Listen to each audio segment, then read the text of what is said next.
Hello everyone, this is Alex Suslov, Head of Capital Markets at A&D Mortgage with our AD Weekly Digest. As always, we're here to shed more light on economic events, mortgages and market forecasts. Last week, we met lots of our partners at the MBA conference in Nashville. We enjoyed the conversations on industry's new reality with higher rates. And it was great to see passion in people's eyes.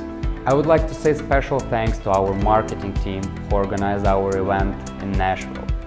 We had great attendance at our event and lots of people won prizes. Billy and I wanted to win a massage gun, but unfortunately we weren't lucky to get that one.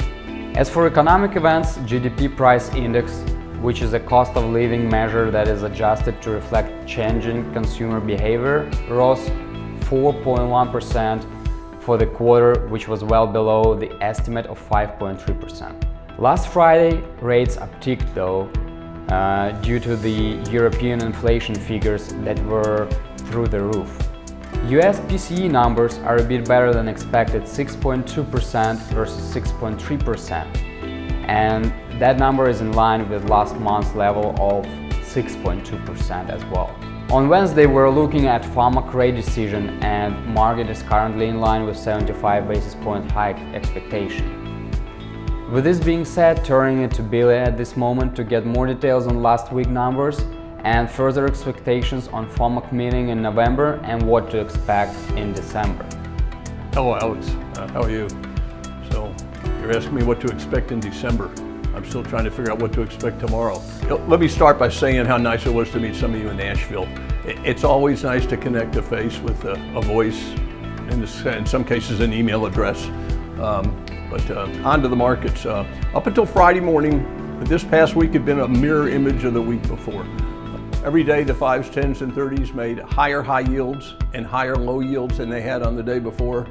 And then on Friday, the 21st, they posted their highest yields in more than a decade, but then reversed. And before the day ended, the 5-year had traded back through Thursday's low yield. Those reversals seem to carry over into this week, when everything made a lower high yield and a lower low yield right up until Friday, when the markets finally opened softer in front of a bunch of numbers, which included core PCE index, which Alex, you've already addressed that one. But by then the treasuries had already rallied 40 to 45 basis points, and seemingly that came out of nowhere. The only real news surprise for the week, big surprise, was in durable goods. Durable goods report came in much softer than expected. But that didn't happen until Thursday, and the markets had made their move, and its importance pales in comparison to PCE or jobs or some of these other numbers. The thing to understand about these economic releases is that what the markets react to is how the numbers come out versus what the expectations were. Expectations for PCE to have been up 0.5%. Even if it had been, if there had been a bullish surprise and it was up 0.4 or 0.3, that wouldn't have meant that inflation was getting better. It really would have meant that the experts had been wrong. What we need to see is for these inflation numbers to start coming down, and that just hasn't happened yet. So Wednesday, we're likely to see Fed funds at 4%. And then on Friday, we get the BLS report, and if that can come in softer than expected, so market friendly, and if a CPI report on the 10th could come in softer than expected, and if we can get another soft BLS report on December 2nd, and then another soft CPI report on December 13th, well, then the Fed might just go 50 basis points in December, or dare I say, they might just go 25 beeps. And then we would just all have a Merrier Christmas. But here I am talking about December when I'm still thinking about tomorrow morning. It is nice to think about though, isn't it, Alex? Back to you.